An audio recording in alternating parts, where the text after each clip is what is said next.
my father. He's a father, he's a friend, he's a brother, he's my mentor.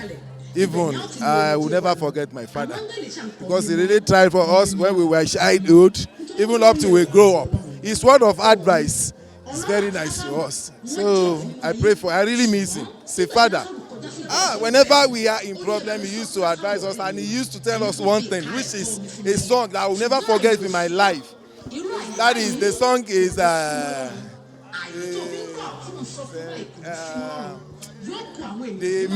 song he used to sing for us whenever we are in tribulation or in any problem. He used to tell us that, son, daughters, whenever you are in problem, just sing this song.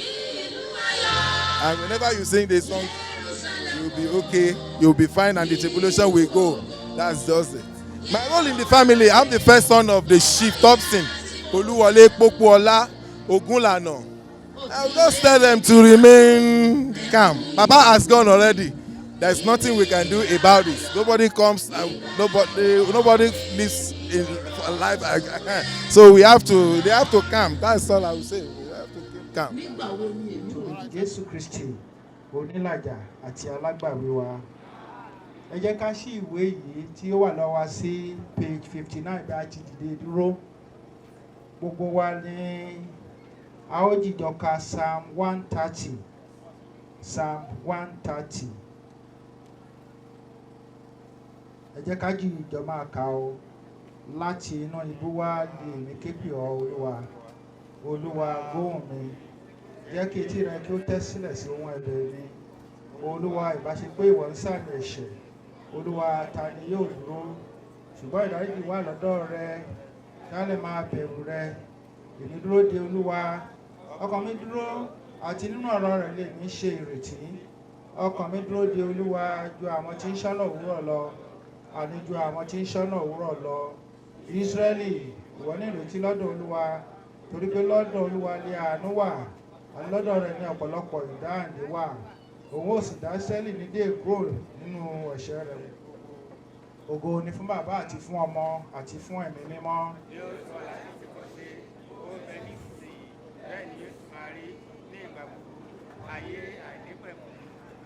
Ẹ jẹ́ kí a jókòó kí a ṣí ìwé tó wà lọ́wọ́ wa sí orin 43. Hallelujah, hallelujah. Hallelujah, ìjádópin, ogun sì tán, olùgbàlà jagun mólú, orin ayọ̀ la ó máa kọ. Hallelujah, hallelujah, hallelujah, hallelujah.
Page 46. page 46 nínú ìwé tí ó wà lọ́wọ́ wa.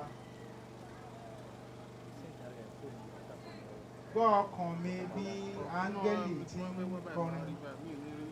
Yíká ọ̀run àti yíká ayé, ẹ gbọ́ bí ọ̀rọ̀ orin wọn ti dùn tó, tí ń sọ̀gbà tí ẹ̀ṣẹ̀ kì yóò sí mọ́. Áńgẹ́lì Jésù, áńgẹ́lì ìmọ́lẹ̀, wọ́n ń kọrin ayọ̀ pàdé èrò lọ́nà.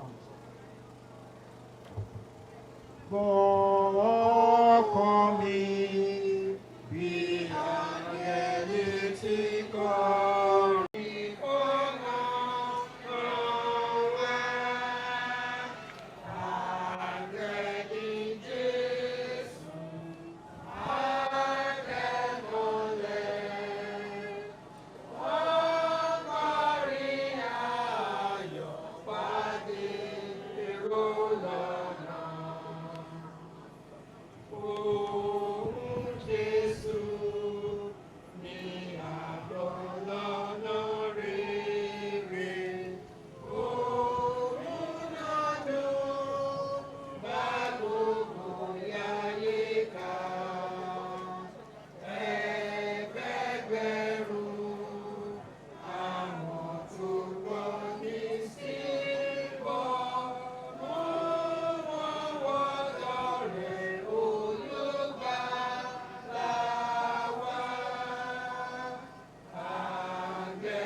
I really miss Dad because he's a very lovely and caring daddy.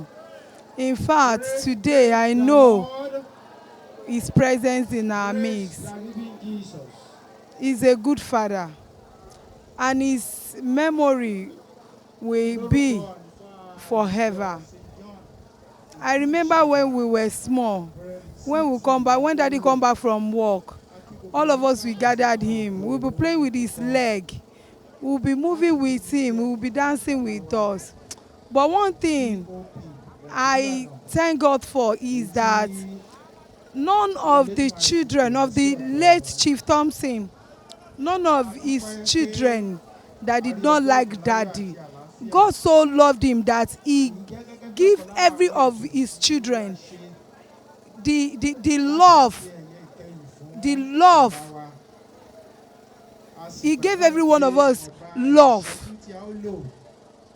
that nobody cannot say he did not miss Daddy. Everybody loves him. Everybody loves him. Everybody loves Daddy because he's a caring daddy. Everybody. Nobody that can say, I know 10% of us that really loves mommy. Everybody loves our dad. We love Dad. We miss you, Dad, and we will forever miss you. Even if I will come to this world again, I want you to be my father. I miss you, Daddy. I will never forget you in my life. I love you, Daddy. Our first lesson shall be reading from the book of Revelation, chapter 21, 1 to 7. It says, And I saw a new heaven and a new earth. For the first heaven and the first earth were passed away, and there was no more sea. And I, John, saw the holy city, New Jerusalem, coming down from God out of heaven, prepared as a bride, adorned for her husband. And I heard a great voice out of heaven, saying, Behold, the tabernacle of God is with men, and he will dwell with them, and they shall be his people, and God himself shall be with them, and be their God. And God shall wipe away all tears from their eyes, and there shall be no more doubt, neither sorrow nor crying, neither shall there be a weeping.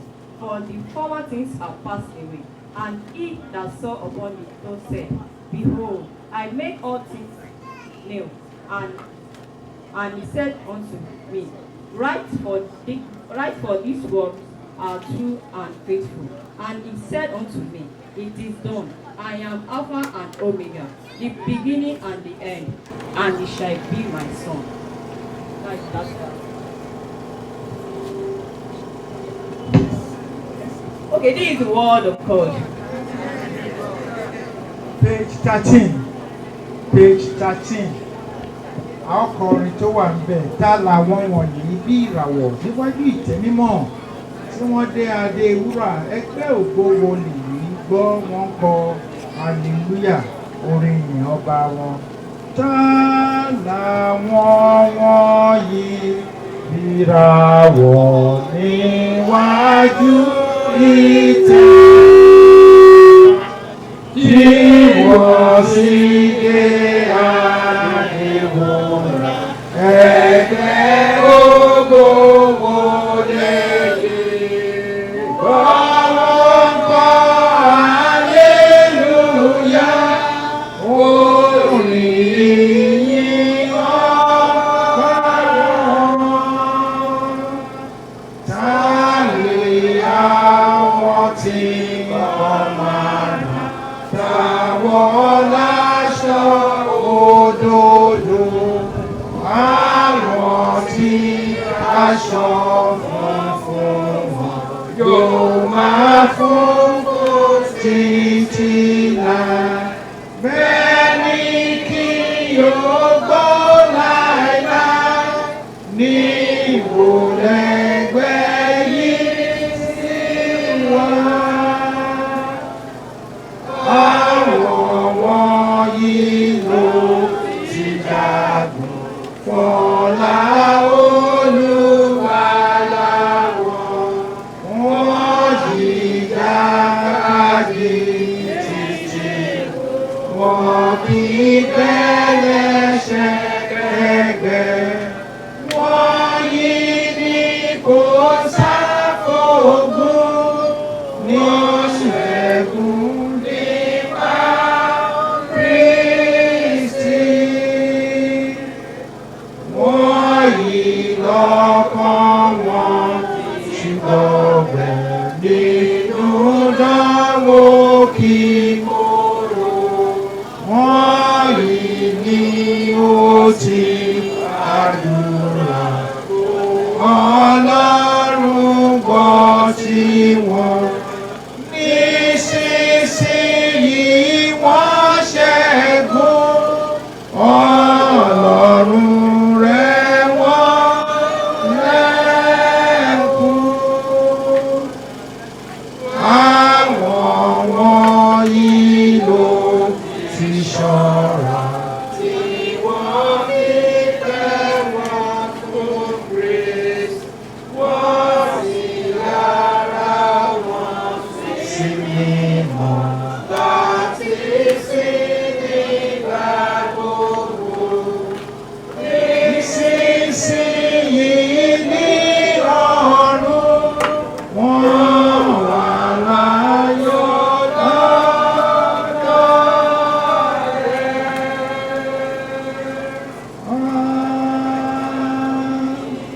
Pé gbogbo àwọn nǹkan tí ó lè jẹ́ àìní wọn, Ọlọ́run nínú àánú rẹ̀, nínú ẹ̀mí, nínú ara kó wá bá wọn pàdé.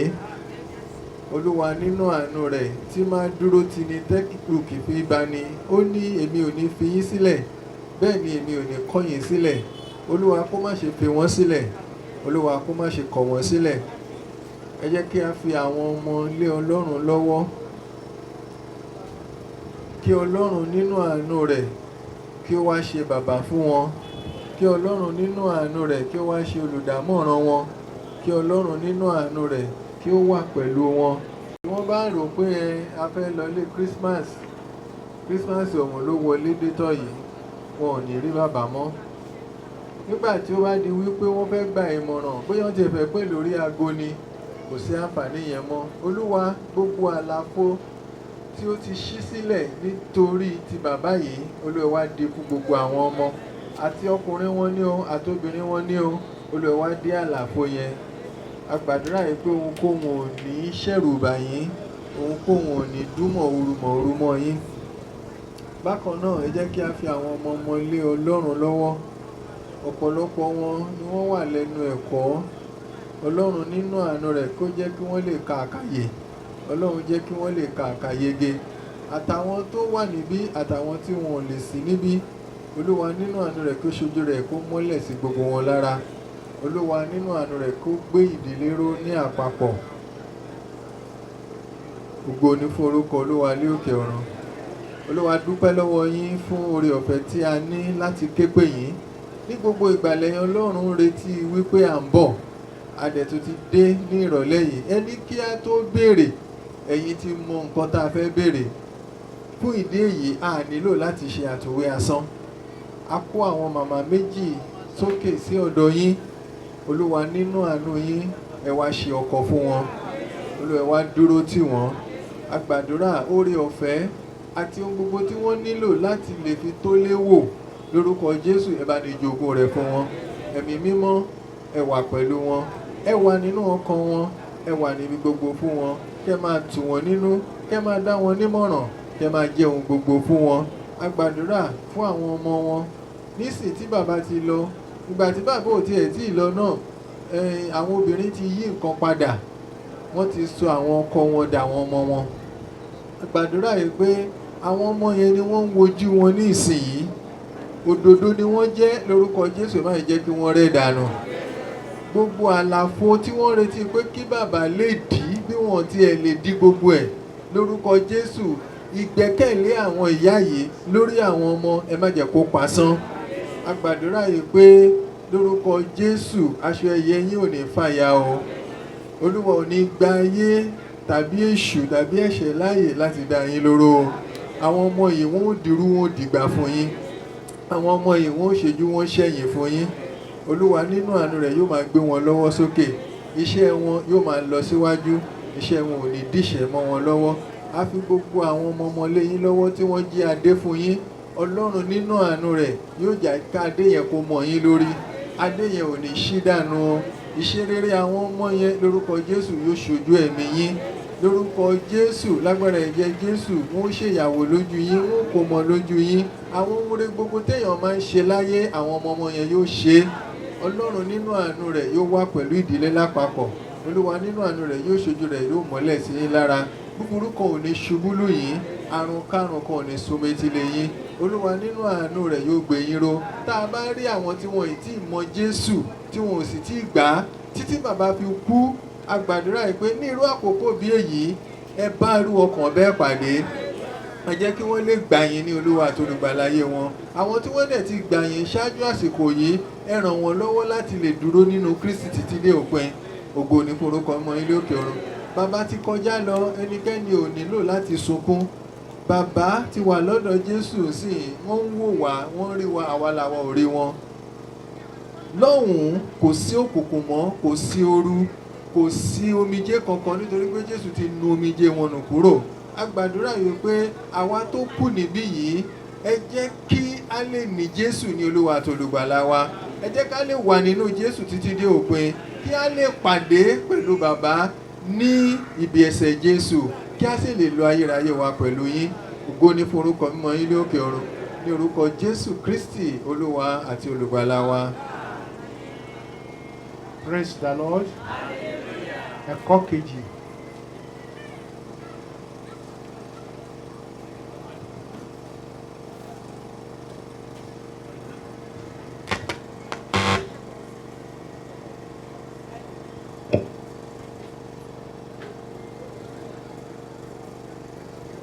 John. After this, I beheld, and lo, a great multitude, which no man could number, of all nations, and kindreds, and people,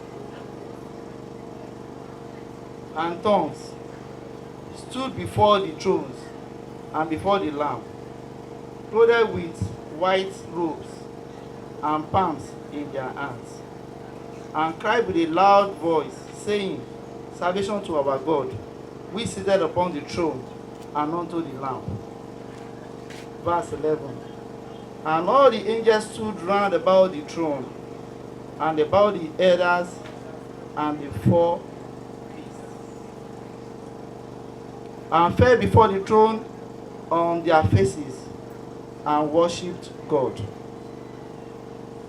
Verse 12. Saying, Amen, blessing, and glory, and wisdom, and thanksgiving, and honor, and power, and might be unto our God forever and ever. Amen. Verse 13. And one of the elders answered, saying unto me, What are these which are arrayed in white robes, and whence came they?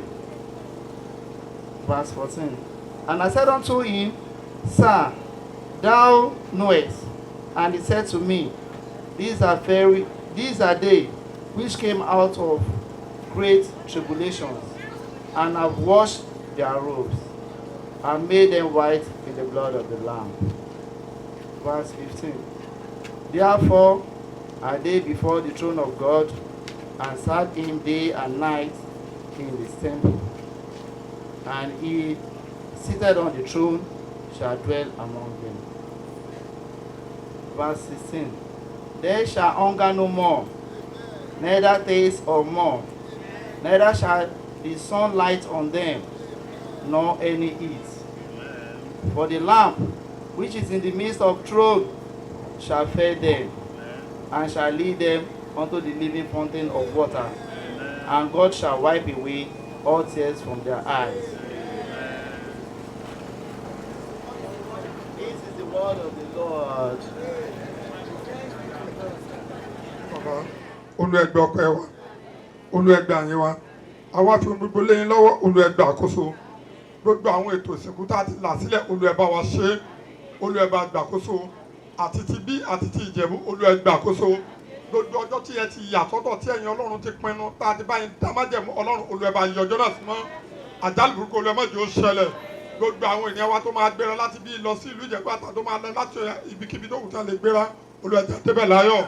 Gbogbo tá a fẹ́ ṣe bẹ́ẹ̀ olùẹgbẹ́ àkóso a fi gbogbo ètò náà lé lọ olùẹgbẹ́ àkóso àsùn alẹ́ onígbàgbọ́ tí a máa ṣe ní ìlú Ìjẹ̀bú olùafilé lọ́wọ́ olùẹgbẹ́ àkóso ètò òsìnkú afilé lọ́wọ́ olùẹgbẹ́ àkóso nígbà tí àwọn èèyàn bá ń jẹ mímú afilé lọ́wọ́ olùẹgbẹ́ àkóso àti lu àtibọ̀ àwọn ènìyàn wá afilé lọ́wọ́ olùẹgbẹ́ àkóso ṣáájú ọjọ́ ìbùkún kó má jẹ́ kó ṣẹlẹ̀ lẹ́yìn ọjọ́ náà òbúrúkú má jẹ́ ó ṣẹlẹ̀ ibi òkú bàbá lálọ́ ní àbúrúkú bá ṣẹlẹ̀ olùwàmájẹ́ ó ṣẹlẹ̀ sí wa olùẹ̀pọ̀nàmọ́ fún wa olùẹ̀pọ̀nàmọ́ fún wa olùẹ̀gbà gbogbo òjò ẹ̀sìn olùwàmájẹ́ ó rọ̀ òjò yẹn olùwàmájẹ́ ó rọ̀ gbogbo tá a fi lé lọ́wọ́ olùẹ̀bà àgbà àkóso àti lu àti bọ́ wa olùẹ̀ṣọ́ wa lópin gbogbo ní ìgbà tá a bá dé ká lè fi ògo fún yín bí aláṣẹ ọ̀run Jésù agbára wa. Shout hallelujah. Page 18. Nínú ìwé tí a mú wá dání ojú ewé kejìdínlógún, ránṣẹ́ Ọlọ́run ṣeun sinmi nínú làálàá rẹ, ìwọ ti jà ó sì ṣẹ́gun, bọ́ sáyọ̀ bàbá rẹ. Òun náà dé lóru ó dìde láti gbọ́, ọfà ikú sì wọ̀ lára, ó ṣubú kò bẹ̀rù. Ránṣẹ́ Ọlọ́run ṣeun sinmi nínú làálàá rẹ, ìwọ ti jà ó sì ṣẹ́gun, bọ́ sáyọ̀ bàbá rẹ. Òun náà dé lóru, ó dìde láti gbọ́, ọfà ikú sì wọ̀ lára, ó ṣubú kò bẹ̀rù.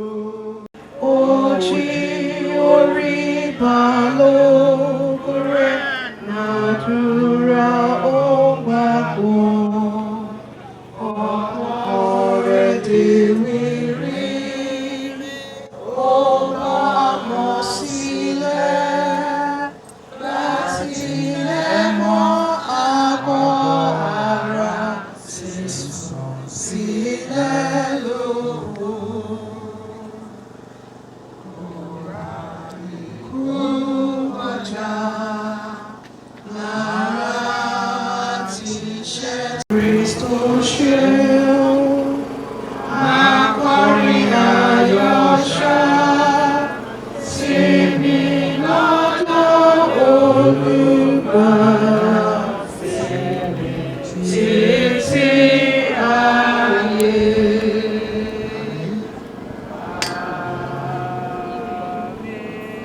ìgbàlà kí hallelujah.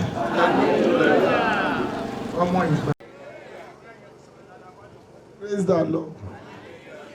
Ìwọ tó o bá ti lè ṣàwo tó bá ní o ṣàwo o lè bá bàbá àjọ ṣe o á tàṣírí ẹ̀.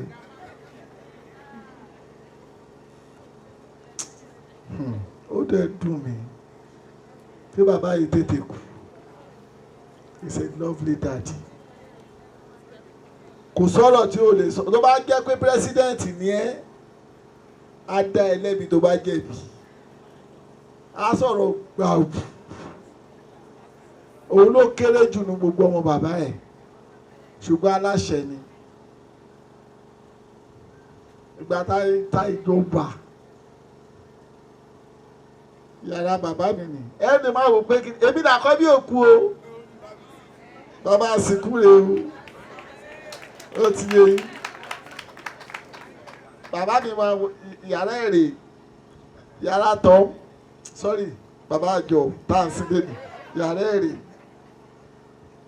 wọ́n máa jọ sọ̀rọ̀ báyìí wọ́n máa jọ sọ̀rọ̀ wọ́n máa ṣílẹ̀kùn yàrá yẹn dẹ̀ ni o sí rúmà pa lọ́ọ́ lò àwọn ìyá ti sùn yàrá tí wọ́n wà yàrá kẹta tọ́ wá ọmọ máa jọ sọ̀rọ̀ báyìí nígbà tí bàbá mi máa kú last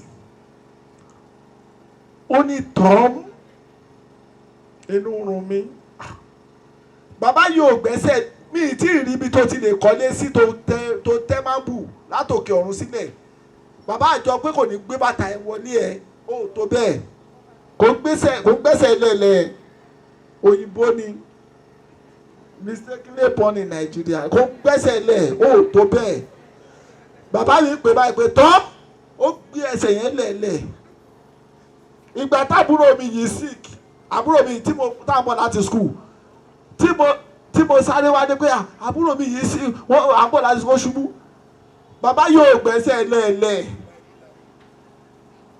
ó yìí wá bàtà bàbá mi ti débi tí a wà ó yìí wá bàtà báyìí èèyàn dáadáa ni bàbá mi níyàwó méjì ìyálé ni ìyá mi tó bá ti jà ẹ̀yin mọ̀ bá wà láàmì ẹ̀ má bínú o ẹ mọ àwọn bàbá wa yìí wọn ní kúrò lẹ́yìn ìyàwó wọn yẹn ìyàwó bàbá mi ló jẹ̀bi o wọ́n bá ti wá rojọ́ bàbá mi à ń tọ́ bóyá dájọ́ ẹ̀gbọ́n mi ti máa daṣẹ́ ẹ̀ gbà á ní màá gbà dájọ́ tó bá ti ń dájọ́ ẹ̀ lọ́ba tó bá ti ń jọ́ ẹ̀ lọ́ba yìí tó bá ti favour màmí tó jẹ́ pé ìyá dé báyìí ẹ̀kọ́ ní bàbá mi máa escape àti mo ti mọ̀ pé kò ní gbẹ́jọ́ kò ní gbọ́ ó máa sọ̀rọ̀ ni tó o bá ní fún ní nǹkan máa ń ṣe láàrin àwọn ọmọ ẹ̀ á ní máa gbówó ẹ̀ lọ kò rún ẹ̀ it's a lovely dad ẹni tí mo fi láìkí ẹ̀ jù láyé mi kì í gbè lẹ́yìn irọ́ nígbà tó ṣe 81st birthday I was here 80 ibi tí wọ́n jókòó rè mo wá bá wọn bíbá ní méjì ọ̀rọ̀ dẹ̀ wà o mo mọ̀ pé òun bínú a máa sọ̀rọ̀ o mo ní máa sọ̀rọ̀ ó dùn mí bá sọ̀rọ̀ yẹn kó tó kú ó dùn mí bá sọ̀rọ̀ yẹn kó tó kú but mo bẹ Ọlọ́run ọba ẹ jọ̀ọ́ ẹ bá mi bẹ Ọlọ́run ọba gbogbo ẹni tó wà bíi ìfẹ́ ìṣọ̀kan kó bá mi fi sí àárín gbogbo àwọn ọmọdé yìí ìfẹ́ ni mo nídìí láàrin àwọn ọmọdé yìí o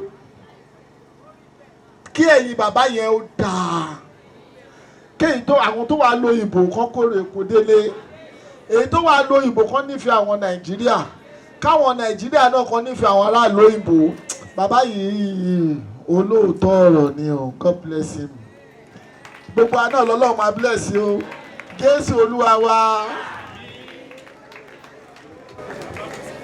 Ìjẹ́rìí lẹ́yìn gbọ́ látẹ̀dùn àwọn ọmọ ẹnìkan náà sì ń sọ pé ìṣẹ́jú kan.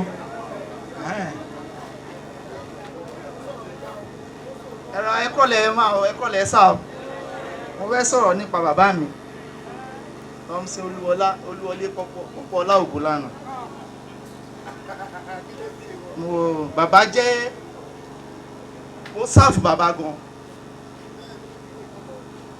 because mo rántí mo wà ní JS2 nígbà tí bàbá rí táyà ní National Salt jókòó ní Ọ̀tà mi ni má lọ ń bá wọn níbi iṣẹ́ ní Ànàpájà èmi ni mò ń bá wọn ṣiṣẹ́ tí bá ṣe kúrò ní school tàbá close ní 1-2 o'clock máa lọ resume service mọ́. He is a very honest and a loyal man to the core. Bàbá mi after the resignation nígbà yẹn he became an estate management nígbà yẹn ní Ànàpájà. Nǹkan tí mo ṣe like bàbá so much ni pé kò sí bó ṣe lè nídìí owó tó bá dọ́dọ̀ dádì tó bá ní dádì mo nídìí owó ó máa sọ fún ẹ pé Ọlọ́run máa pèsè. Tó bá ní dádì dádì ṣe bówó lọ́wọ́ yẹn wá sàn yìí dádì ẹ jẹ́ ká lò dádì àní mi lè lówó olówó. Kó mú bíìlì wá dádì àní àjọ máa ṣiṣẹ́ ń bí báyìí ni. Owó yìí owó landlord ni ọdẹ kò lé mi lọ́wọ́ ni mi nílò owó yìí bọ̀ ṣé wọ́n nígbàgbọ́ ṣá nínú Ọlọ́run màá ní dádì mo nígbàgbọ́ ó ṣe mí nìkan o gbogbo ọmọ ní o bọ́ẹ̀ máa sọ a níṣẹ́ nígbàgbọ́ a nígbàgbọ́ a ní tó wẹ́ pa nígbàgbọ́ owó máa wọlé kí lè jọ yẹn dẹ̀ tó ṣú owó dẹ̀ máa wọlé. So I so much love him. In fact me tẹ̀lé I cannot even explain how much I trained us in the biblical way that ó jẹ́ ká realize pé nǹkan oní nǹkan òkun ẹ̀ and he doesn't he's not after material things of life. Kò sí nǹkan tó lè gbé síwájú dáàdì báyìí kò gbé sílẹ̀ báyìí dáàdì máa jẹ́ kó yẹ pé yes bí a ò fẹ́ fi oppress wọn you cannot oppress him. He can walk from Ànàpájà to Ìjú-Ṣàgá. You can never oppress him. Ó máa jẹ́ kó yẹ pé you have your own, I have my own. And likewise, ó dé nǹkan tí mo ṣe wá like bàbá mi ni pé I can't believe a man that will live with 2 wives under his roof tó dẹ̀ wọ́n máa control wọn tó dẹ̀ máa train àwọn ọmọ papọ̀ lójú kan náà. In fact, I so much cherish him. Me mọ bí mo ṣe lè describe wọn is beyond my imagination because èmi gan try mi go work out. Igbákejì alága Adéọ̀ṣun Resident Association lèmi tún ni chairman Ògolúwapọ̀ CDA. Mo fẹ́ sọ nípa bàbá jẹ́ èèyàn kan tí mo fẹ́ràn gan. Fata máa ń pè wọ́n ní àdúgbò ni ènìyàn gbà wò because bàbá máa sọ̀rọ̀ straight ni bàbá ò fear anybody at all. Lẹ́yìn yẹn bàbá wà intelligent economics ló fẹ́ sọ ni àbí history bàbá will tell you very brilliant man. Then wọ́n dẹ̀ máa ń sọ tọrọ wọ́n sọ ọ̀rọ̀ èèyàn lẹ́yìn rárá tọ́ he is a fearless man. I love him so much.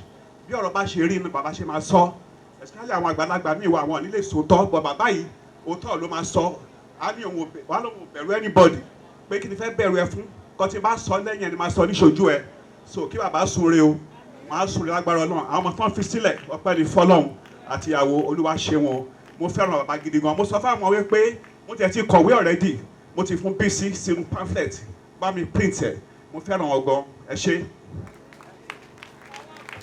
Praise the Lord. My father. He's my brother, oh. Not only my father, oh. He's my mentor. He's my brother. He's my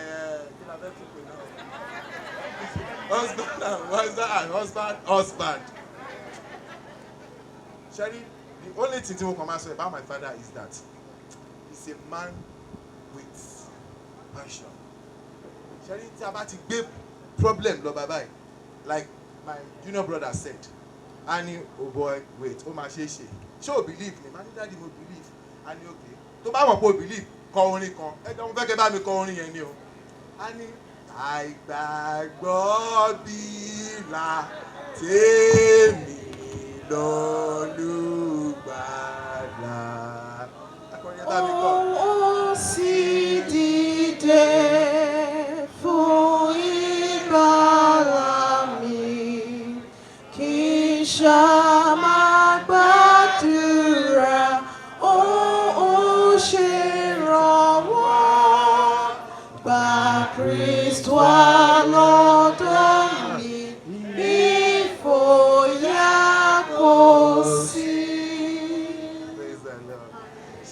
kọrin yẹn tó bá Ọlọ́run bíi májíìkì ni Ọlọ́run gbogbo nǹkan tá à ń wá ó máa ṣe é ṣe so I really miss him but tá a bá ríra mọ́ à pàdé. Praise the Lord. Àwọn ìjọ Jòhánù mímọ́ ti ìlú Ìṣàgà wọ́n wà níbí pàápàá jùlọ àwọn ṣé mo gbà tí n bá ní Christian Charity Band ẹ má bínú CCB ẹ ṣe so ẹ kí àwọn kọ́kọ́. Of charity. To talk about Baba. Èmi mọ̀ Baba only about 5 years or so ago. But by the time tí mo meet Baba, tí mo dé ìlú Ìṣàgà, tí Ọlọ́run dé ṣe tí mo jẹ́ president ẹgbẹ́ yìí ní 2015. Baba ò tí wọ́n lè wá sí church mọ́ because of old age, and we thank God for his life.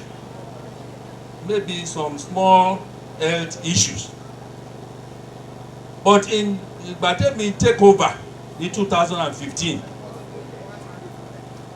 tí mo gbọ́ ìròyìn Baba, because at one time or the other Baba was a vice president of this great society nígbà yẹ Mama Balógun ni president, àwọn ni vice president.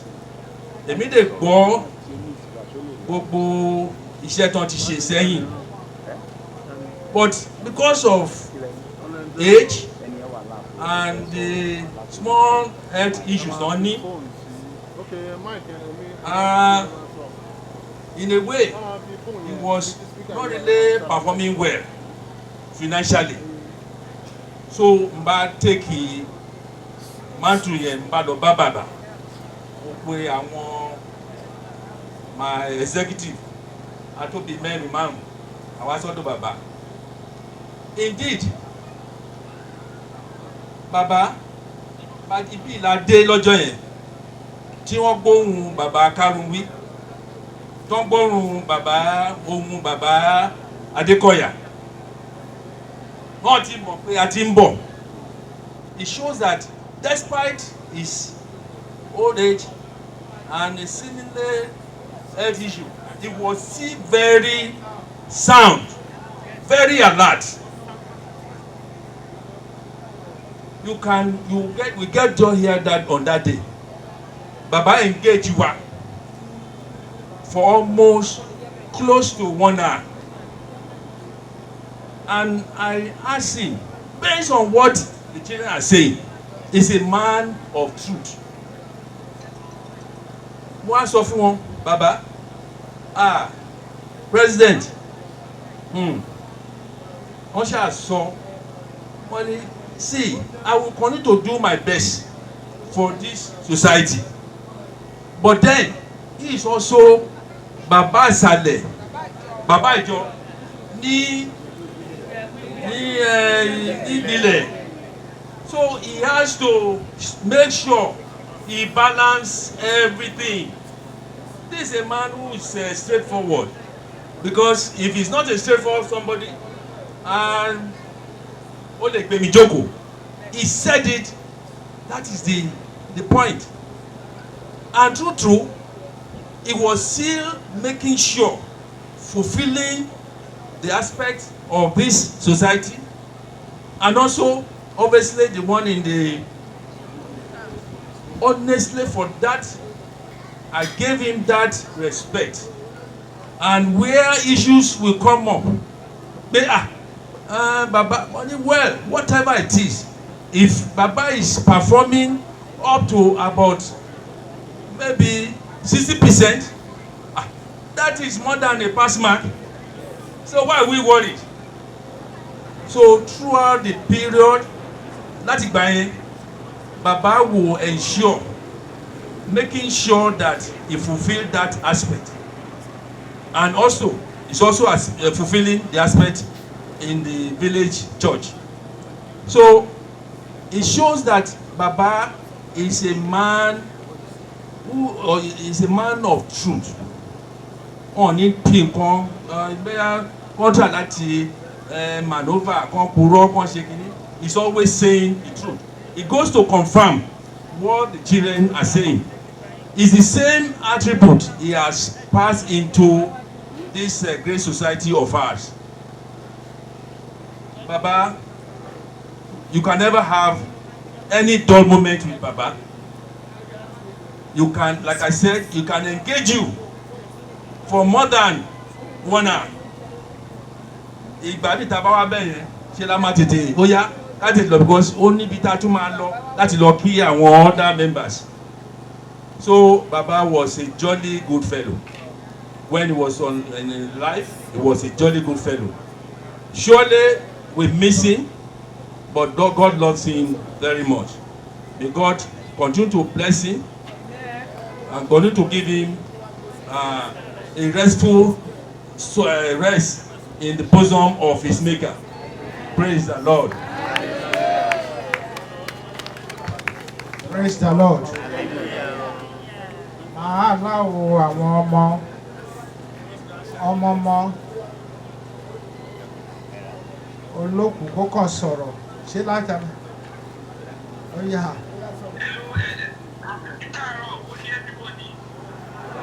Mo fẹ́ sáré sọ̀rọ̀ padà nìyí. Dáàdì mi jẹ́ èyí tó jẹ́ pé ẹ lọ, but dáàdì mi jẹ́ èèyàn kan tí mo like gan so much.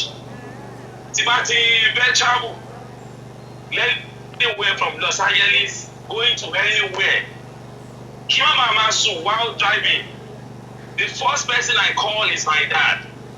I said, èèyàn gbà wá ní ẹnu pẹ́, my dad ẹnu pẹ́, every day ẹnu pẹ́. Tí wọ́n bá ti pè é báyìí ẹnu pẹ́ ni. Okay, daddy. A máa sọ̀rọ̀ fún 3 hours. Ẹ má sùn wọ́n ní wọ́n pè mí tẹ́lẹ̀. Wọ́n ní níbo ló lọ? Wọ́n ní mo drive lọ sí Sacramento, which is gonna be like 8 hours from Los Angeles. Daddy ni máa wà lórí fóònù pẹ̀lú. But every time Martin drive yẹn, we always sing and we talk and we pray. Orin tí mo fẹ́ kẹ́ everybody bá mi kọ fún dad mi. Orin tí mo fẹ́ kẹ́ everybody bá mi kọ fún dad mi ní pé àgbàgbọ́ bìlà èmi rí Olúwa. Ẹ̀tọ́ pé mo fẹ́ everybody bá mi kọ́ Gbàgbọ́ mi là sí l'Olúwa, ó sì dìde fún ìgbàlà mi. Kì í ṣá máa gbàdúrà, ó ṣe ìrànwọ́. Kristi ọlọ́dọ̀ mi.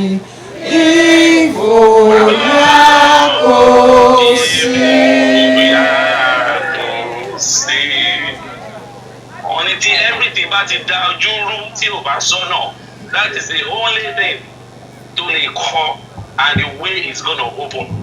He's a very open man. Wọ́n parọ́ nǹkan tó wọ́n máa ṣe ló máa ṣe tó agbọ́n ọ̀dẹ̀dẹ̀rẹ̀ kú. The last day tí ó kú the second day tó máa kú. Wọ́n pè mí wọ́n kí n fún wọn lówó mo fún wọn lówó. Ó tún di Wednesday wọ́n tún pè mí wọ́n ní owó tí máa gbà lọ́wọ́ ẹ̀ last lélẹ̀ yìí. Owó yìí owó ni máa gbà lọ́wọ́ ẹ̀ last. Èmi ò ní wọ́n ní mi ní pè ẹ́ pé máa gba owó lọ́wọ́ ẹ̀ mọ́. Owó yìí máa gbà lọ́wọ́ ẹ̀ last. Ọmọ àtó owó tó máa fún yìí. Wọ́n ní sáré fún mi lówó yìí mo dájú owó mi òkè máa send ẹ̀ mo busy wọ́n ní send owó ìròyìn tó torí Ọlọ́run. Mo ní láti ìfilẹ̀ tẹ̀ ń bẹ̀ mí ó yà máa fún yín. Tí wọ́n yẹ send owó yẹn báyìí wọ́n wá pè mí padà. Àwọn ni owó yìí máa gbà lọ́wọ́ ẹ̀ láà. He knew he's gonna die. He knew. Àwọn ṣàdúrà fún mi. Wọ́n dáadé ó ti tó you pray for me 2 months. It's enough. Wọ́n ní wait let me pray for you. Wọ́n ní it's okay. It's okay daddy. That was the last money tó wà nínú account dad mi pẹ̀lú other money tó jẹ́ kó wọlé sí account wọn. My money inú mi dùn pé my dad live a very good life.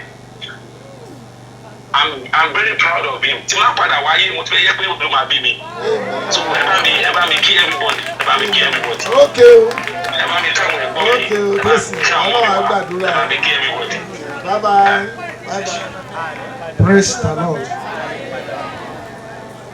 Mo mọ̀ pé nígbà tí àwọn CDA bá ti sọ̀rọ̀ gbogbo wa náà láì jọ ń ṣe DDA àtàwọn tenant a lè máa gba gbogbo wa láàyè láti máa sọ̀rọ̀.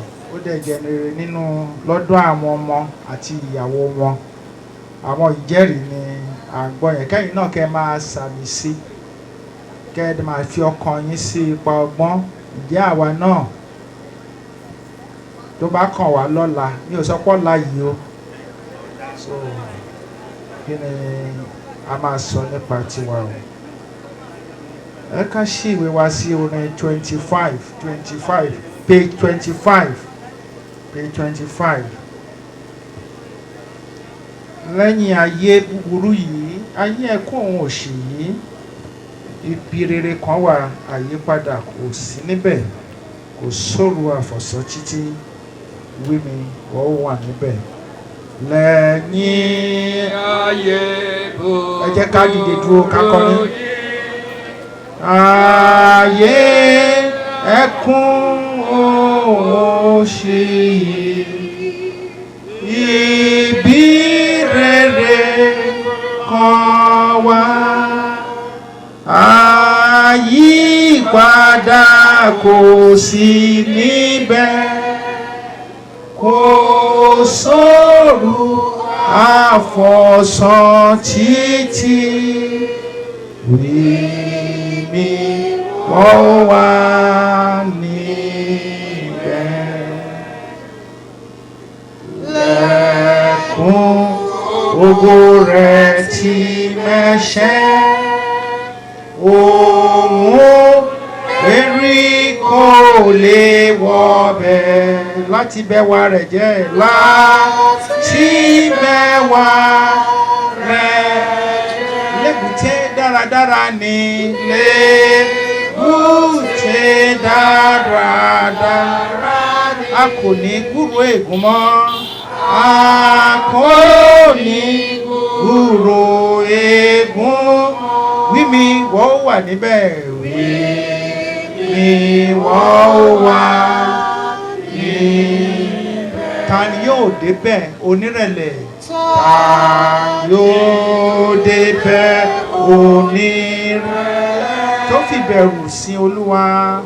Tó fi bẹ̀rù sin Olúwa. Tí wọn kò ná ní ayé. Tí wọn kò ná ní ayé. Àwọn tá a fẹ̀ mímọ́ tọ́. Àwọn tá a fẹ́ mi mímọ́. Àwọn tó rìn lọ́nà bá wa sọ̀rọ̀. Jẹ́ ká fi ọkàn wa sí ipò ọgbọ́n. Má ṣe jẹ́ ká jẹ́ olùgbọ́ nìkan ṣùgbọ́n olùṣe ọ̀rọ̀ rẹ torí Jésù Kristi onílàjà àti alágbàwí wa. Ẹ jẹ́ kí a jókòó. Praise the Lord. Service of songs là ń ṣe o. Yẹn lára àwọn ètò tí a ti là sílẹ̀ láti fi ṣe ẹ̀yẹ ìkẹyìn sí bàbá wa Thompson àbí Pópóọlá Olúwọlé Ògúnlànà. Kì í sì ṣe àìsùn òkú là ń ṣe ó dìgbà tí wọ́n bá dé ìgbìlẹ̀ kan. Ìgbìlẹ̀ yẹn ó dàbẹ̀ ń pé nígbà tí mo wà lọ́mọ ọdún mẹ́jọ ní 1965 mo wà nínú ẹgbẹ́ akọrin mo gbọ́ gbogbo bẹ̀yẹn ìgbìlẹ̀ Ìbìdó Jóbórẹ́ Òmù so mo kéré ńgbà yẹn a lọ bá àwọn ìjọba Gègé iná bí àwa sí so àwọn Ìjẹ̀bú dẹ̀pọ̀ ń bẹ̀ gan so chọ́ọ̀chì tàdé ń lọ ẹlẹ́rẹ̀ yẹn a lọ bá wọn ṣe òkú so bàbá yẹn bàbá Kúdẹ̀yìnbó ló máa ń tàwé fún wa ní Agége a bá wọn lọ sí Ìbìdó mo kéré gẹ́gẹ́ bọ́n wá kọrin 8 years or 9 years mo wà ń gbà yẹn so mo mọ gbogbo bẹ̀ yẹn dáadáa praise the Lord so adúpẹ́ nítorí pé bàbá wa ìjẹ́rìí ti wá káàkiri irú ìgbé ayé tí wọ́n gbé nígbà tí wọ́n wà nínú ara òun ni à ń gbọ́ yẹn shout hallelujah ṣe rí orin tá a ṣẹ̀ṣẹ̀ kọ tán yẹn òun ló kó gbogbo àwọn ẹ̀kọ́ tí àwọn ọmọ tí wọ́n kà sí wa létí òun ló kó gbogbo ẹ̀ pọ̀. Tẹ bá délé ẹ lọ wo àwọn lẹ́sìn yẹn dáadáa yìí tá a kà nínú ìwé ìfihàn orí 21 ẹsẹ̀ 7 tó ṣáájú àti ìwé ìfihàn orí 7 láti ẹsẹ̀ 9 títí dé ẹsẹ̀ 17. Orin tá a ṣẹ̀ṣẹ̀ kọ tán yìí ló kó gbogbo wọn papọ̀. Praise the Lord. Nítorí náà gbogbo ohun tá à ń ṣe làwọn ènìyàn ń sàmì sí. Bá a ṣe ń hùwà wọ́n ń sàmì sí. Lágboolé wa ni o, níjọ tá à ń lọ ni o, bá jẹ́ mùsùlùmí tàbí kírísítẹ́nì wọ́n ṣe kí ni o, wọ́n ń sàmì sí. Ibi tá a ti ń ṣiṣẹ́ tá a ti rìtáyà wọ́n ṣe kí ni o, ọ̀pọ̀lọpọ̀ ni ò lè padà lọ síbi tó ti rìtáyà nítorí pé gbogbo àwọn ìwà tó ti hù sí àwọn ọmọọṣẹ́ nígbà tó wà bẹ́ẹ̀, nígbà tóun náà bá fẹ̀yìntì kò lè padà lọ. Ọ̀pọ̀ ló jẹ́ pé a máa fi jẹ olórí ẹgbẹ́ nílé Ọlọ́run tẹ́ pé òun ló máa da ẹgbẹ́ yẹn rú. Ṣùgbọ́n a kò gbọ́ ohun tó jọ bẹ́ẹ̀ nípa bàbá wa. Praise the Lord. Àwọn tá a bá fún láyè láti sọ̀rọ̀ ẹ má bínú. Àkókò wà fún gbogbo ètò tá à ń ṣe. Ó nígbà tá a máa bẹ̀rẹ̀, ó nígbà tá a máa parí ẹ̀. Àkókò yẹn náà dẹ̀ ti fi lé wa lọ́wọ́ láti sọ̀rọ̀. Nítorí náà ẹ má bínú. Praise the Lord. Ẹ jẹ́ ká fọwọ́ wọ́nú nítorí pé àkókò là ń tẹ̀lé. Gẹ́gẹ́ bí mo ti ń sọ, ohun gbogbo ní àkókò tó ṣe kí ni ó wà fún. Gẹ́gẹ́ bí ìwé oníwàásù ti sọ, àkókò kan la máa wà láyé, àkókò kan la ó paradà bí bàbá wa Samson tó ti paradà. Olúkálùkù ló máa jíyìn gbogbo ohun tó bá ṣe nínú ara. Yẹn ni pé nígbà tá a wà láyé, ẹkún òun òṣì yìí gbogbo ohun tá a ṣe la máa jíyìn ẹ̀. Bẹ́ẹ̀ ṣe sí condolence register sílẹ̀ nígbà tí bàbá Thompson kú tó kálùkù wá ń kọ, bẹ́ẹ̀ náà ni wọ́n ṣí rẹ́gísítà sílẹ̀ lóde ọ̀run nígbà tá a ti wá sílé ayé yìí tí wọ́n ti ń kọ́ nígbà tá a wà ní kékeré. A máa ń dáṣà kan ẹ sọ pé báwo náà ṣe pè. Praise the Lord. A ní lẹ́yìn ikú sàárè àbí dábàá pé lẹ́yìn ikú sàárè ìyẹn kọ́ ni o. Lẹ́yìn ikú yẹn gangan ni wàhálà ṣẹ̀ṣẹ̀ bẹ̀rẹ̀ o. Lẹ́yìn ikú ni ìdájọ́, kì í ṣe sàárè gbogbo ẹ̀. Tí àwọn tó ń ṣiṣẹ́ ti sàárè, ilé ayé la ti ń ṣiṣẹ́ sàárè o. Praise the Lord. Nítorí náà lẹ́yìn tí àwọn bá ṣẹ̀ṣẹ̀ kú ni ìdájọ́ ti bẹ̀rẹ̀ o. Bá a ṣe ń sọ náà náà ń sàmì sí lóde ọ̀run. Gbogbo nǹkan tá a sọ lénìí pátápátá náà ń sọ. Ọlọ́run ó ń lúgọ báyìí, ó ń woṣẹ́ kíni o, olúkálùkù bí iṣẹ́ rẹ̀ bá dẹ̀ ti rí nínú ara náà la ó ṣe ṣe ìdájọ́ fún. Lè pípamọ́ fún ẹlẹ́dàá rẹ nítorí pé ó mọ èrò inú rẹ, ó mọ gbogbo ìwà àti ìṣe rẹ. Ṣùgbọ́n bí ilé ayé ìṣe wá ṣe dùn tó, praise the Lord, I like ilé ayé gan. Amen. Mo ní I like ilé ayé, gbogbo wa la like ilé ayé. Ó dá mo fẹ́ ṣèdánwò fún ẹni tí ò bá like ilé ayé, mo fẹ́ mọ̀ sí i. Ta ló fẹ́ kú? Bàbá Pópóọlá ti kú, nawọ́ sókè tó bá fẹ́ kú.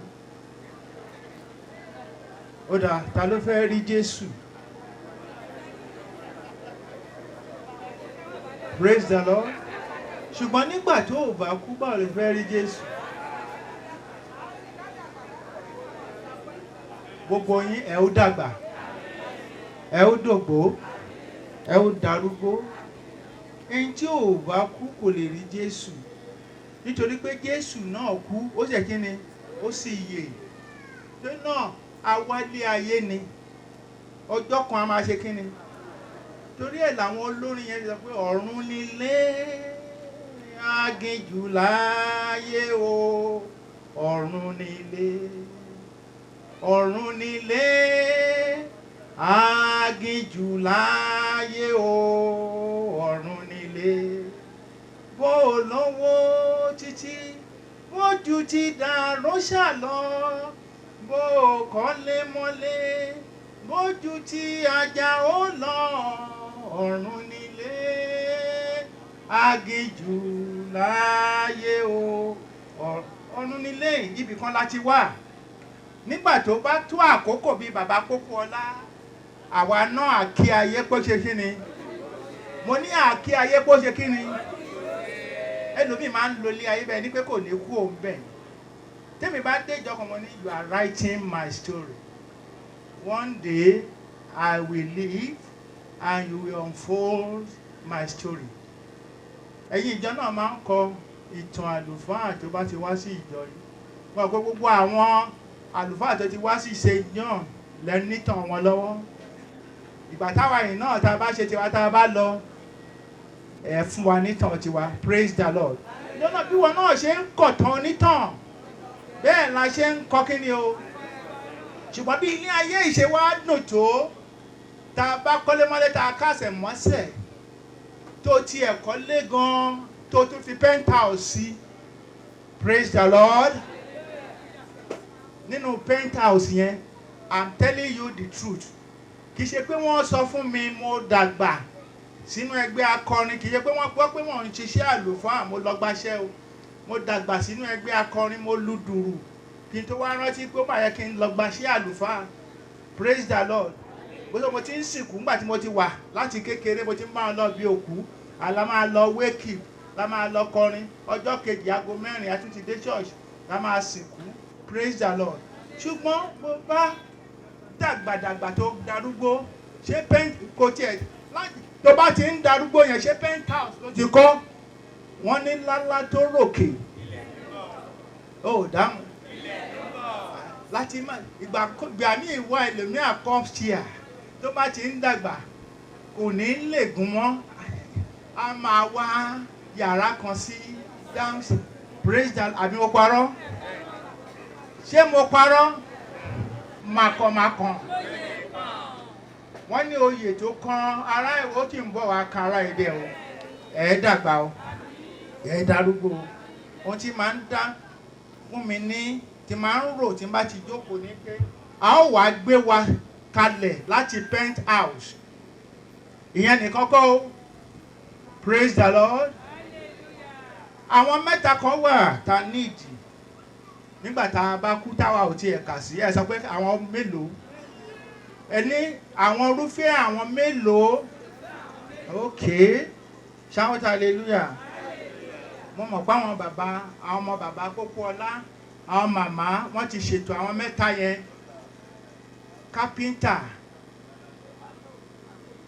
máa kan pósí o àbí bẹ́ẹ̀ ni àbí bẹ́ẹ̀ kọ́ télọ̀ máa ṣe kí ni bíríkìlà dẹ̀ máa praise the Lord shout hallelujah nítorí pé erùpẹ̀ sáà ni ìwọ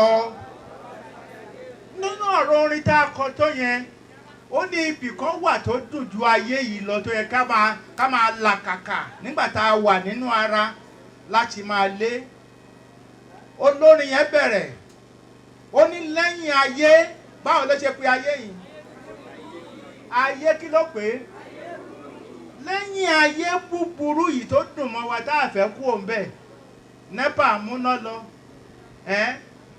wọ́n increase tariff corona pandemic kì í ṣe tiẹ̀ oríṣiríṣi àrùn àdẹ̀fẹ́ kú òun bẹ́ẹ̀ lẹ́yìn ayé búburú yìí ayé kí ló tún pé ẹ̀sì page 25 jẹ́jẹ́ ká jìjọ kan ayé ẹkún o kí ló pe ayé tá a wà yìí lẹ́yìn ayé búburú yìí ayé ẹkún òun kí ni o ó wá fi dá wa lójú pé tá a bá ní ìgbàgbọ́ ibi rere kan ṣe kí ni ibi rere kan wà yóò ṣe kí ni kí ló ṣe pé ó ní àyípadà praise the Lord àwa là ń yí ẹ̀dá wa padà àwọn arógo kólógo tó rógo wá sì yí ìgbé ayé ẹni padà ibi tá à ń sọ ìyà àyípadà kò sí níbẹ̀ o. Ó yá kò sóòrù kí ni o. Ta ni ìmọ́lẹ̀ wọn níbẹ̀? Jésù ni ìmọ́lẹ̀ wọn.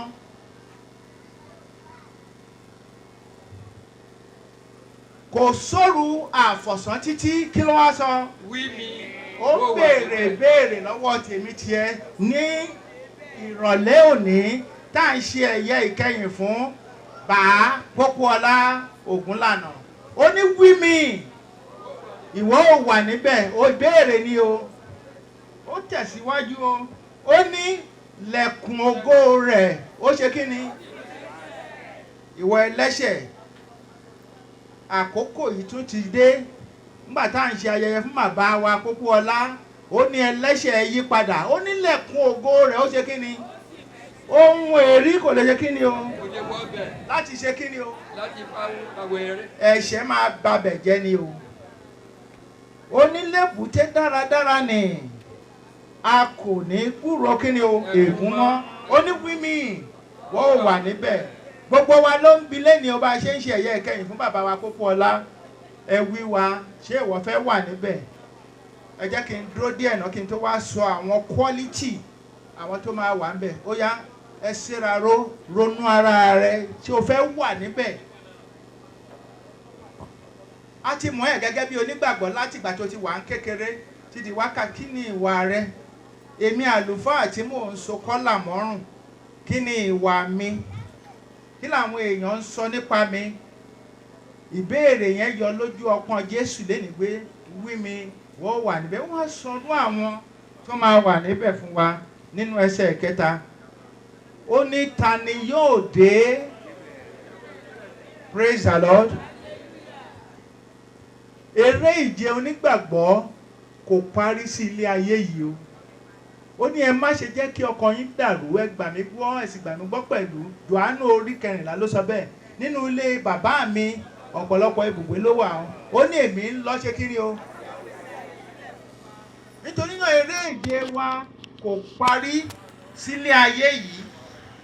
Praise the Lord. Nítorí pé ẹni tó lọ̀nà ló ń fọ̀nà hàn wá. Nítorí pé Jésù lọ̀nà ìyè. Ó ní èmi ní ọ̀nà ìyè àti òtítọ́. Ó ní ẹni tó bá gbà mí gbọ́ bí ó tilẹ̀, ó tún sọ pé èmi ní àjíǹde àti ìyè. Ó ní ẹni tó bá gbà mí mú bí ó tilẹ̀ kú á ṣe kí ni?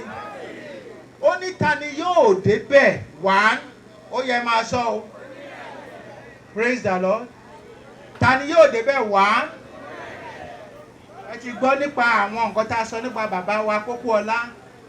Onírẹ̀lẹ̀ ni. Two, kí ló tún sọ? Ṣé gbọ́? Ẹni tí ó bá ṣòótọ́, nítorí pé Ọlọ́run ló ń jẹ́ òtítọ́. A ti gbọ́ nípa ìgbésí ayé bàbá wa Pópóọlá pé olóòótọ́ ni. Sàn án lọ́mọ ẹ̀dá rìn, ajénímú ní pẹ̀kẹ̀rọ. Tó ń fìbẹ̀rù sin Olúwa, yes. Tí wọn kò ṣe kí ni o? Orin tí bàbá máa ń kọ ni àìgbàgbọ́ bílà tèmi lÓlúwa, òun ó sì dìde fún ìrànwọ́ mi kí n gbàdúrà. Wá Kristi wá lọ́dọ̀ mi. Ṣẹ́yìn lè kọ́. But praise the Lord. Praise the Lord. Ẹ ṣé o jèrè. Olúwa dá yín sí. Olúwa dá yín sí. Olúwa dá yín sí. Ẹni tí Kristi bá wà lọ́dọ̀ ẹ̀, ìfòyà ò ní sí. Ẹlòmíì tó máa ń dùn mí ní pé a mọ̀yàn gẹ́gẹ́ bí onígbàgbọ́. Bẹ́ẹ̀ ni àbí bẹ́ẹ̀ kọ́. Ó ń dá kíláàsì, ó ń dá gbogbo ẹ̀. Àṣọ wà nínú àwọn ẹgbẹ́ ara bí. So láyé àti nígbà tá a wà ní kékeré, a máa ń ṣe procession fókù lọ sí ibi tó ti máa sín ni. Kì í ṣe ìtẹ́ ìṣe sìn. So tá a bá wá ń lọ, nǹkan tó máa ń dùn mí ní pé tá a bá ń kọrin tiwa, orin inú ìwé, àwọn tí bí náà máa ṣe kí ni? Ẹni tá a mọ̀ lónígbàgbọ́ nìyẹn. Praise the Lord. Praise the Lord. àwa máa kọrin tiwa. Ọ̀run ni ìlú mi. Orin táwa ń kọ nìyẹn, ṣùgbọ́n àwọn tí bí náà máa tún gbọ́ yé pàrìpà. Yé pàrìpà. Tí àwọn bá fẹ́ jó ṣàká, tí ó bá fẹ́ jó ṣoko, ọ̀ṣáká ń ṣoko yọmọ ènìyàn. Bíbélì wípé ìwọ kò gbóná, ìwọ òtútù, èmi ò pọ̀n ẹ́ jáde ni. Ìyẹn ò ní jẹ́ ìpín tiwa. Nítorí náà, ẹni tó bá máa lọ síbi tí Jésù sọ yẹn tó ti pèsè àyè sílẹ̀ àti ilé ayé yìí ni o. Àkókò ló tún tó lọ́jọ́ òní nígbà tí à ń ṣe ayẹyẹ ìrántí fún bàbá wa Pópóọlá Ògúnlànà. Ó sì wà láyé o, ó sì wà láàyè. Ronú sóhun tó gbọ́ lénìí. Mo ní ọ̀rẹ́ kan láyé àtijọ́, sọ pé kí lórúkọ ẹ̀? Ó ní Pàṣẹdà. Arábìnrin Pàṣẹdà. Arákùnrin àlùfáà. Olúwa wà pẹ̀lú wa o. Ẹ jẹ́ kí a tẹríba fún àdúrà. Bàbá wa àti Ọlọ́run wa, a dúpẹ́ o. O bá wa sọ, bó o ti bá wa sọ, jẹ́ kó rí gbégbé lókun àyà wa o. Bó o ti bá wa sọ, jẹ́ ká mú lò ó. Ohun gbogbo ni pé kí onígbàgbọ́ kó máa yí padà sí rere lójoojúmọ́. Yí wa padà Ẹlẹ́dàá wa, ṣàánú fún wa o. Ilé ológo ni tí gbogbo wa ń làkàkà láti dé, Baba Elédùmarè já débẹ̀ o. Ìmísí látorí ìtẹ́yìn ẹ wá fi fún wa.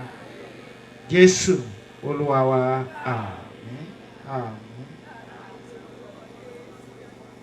Bàbá ọ̀run ìfẹ́, jẹ́ ká jẹ́ tìrẹ títí láyé yìí àti láéláé. Tìrẹ láéláé làwa ṣe, máa tọ́jú wa láyé yìí. Wọ́n iye ọ̀nà òótọ́, tọ́ wa sí ìlú ọ̀run. Tìrẹ láéláé àbùkún láwọn tó ṣe sinmi wọn. Olùgbàlà ọ̀rẹ́ wa, lájà wa jáde òpin. Tìrẹ láéláé Jésù pa àwọn àgùntàn rẹ̀ mọ́ lábẹ́ ìṣọ́ rere rẹ̀. Ní kò pa gbogbo wa mọ́. Tìrẹ láéláé àríwá ni ó jẹ́ àníyàn rẹ̀. Ó ti fẹ́ ṣe wá jí wa, tọ́ wa sí ibùgbé rẹ̀. Àmín. Kó tó di pé a gbàdúrà, àwa gbogbo àlùfáà ni àbá péjọ pèsè síbi lénìí láti ṣe ayẹyẹ ìkẹyìn yìí. Gbogbo àwa àlùfáà wa tá a wà ní St. John ní ìjú Ìṣàgá, ṣùgbọ́n gbogbo wa wà ní clergy school. Èmi náà sáré wá láti clergy school, tí bá kú òbí mo tún ń padà síbẹ̀. So lórúkọ gbogbo wọn ni a ṣe wá ṣe ètò yìí fún yín. A sì kí àwọn màmá wa náà. Olúwa dúró tì yín o. Ẹ̀yin ọmọ náà, Olúwa dúró tì yín. Àti gbogbo ẹ̀yin tí ẹ wá, Olúwa awòlédè yín o.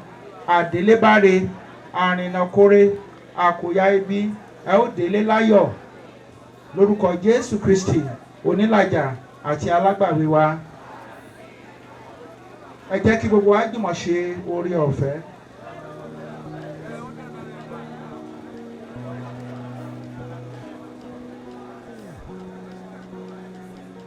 bákan náà la kí gbogbo àwọn olùṣọ́ àgùntàn wa tí wọ́n bá kópa nínú ìsìn yìí ẹ ó délé láyọ̀ o.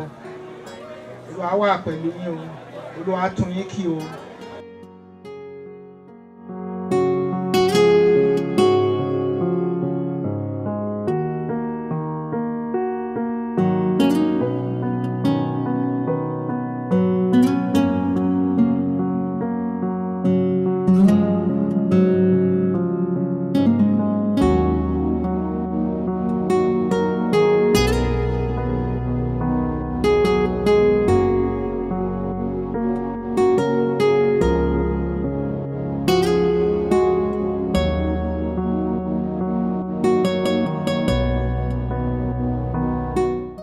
We sure hope you enjoyed this video. For more entertaining video content such as behind the scenes of music videos and movies, music concerts, premieres, interviews, and exclusive gists, subscribe now to our YouTube channel Goldmine TV and be unleashed into a world of super excitement.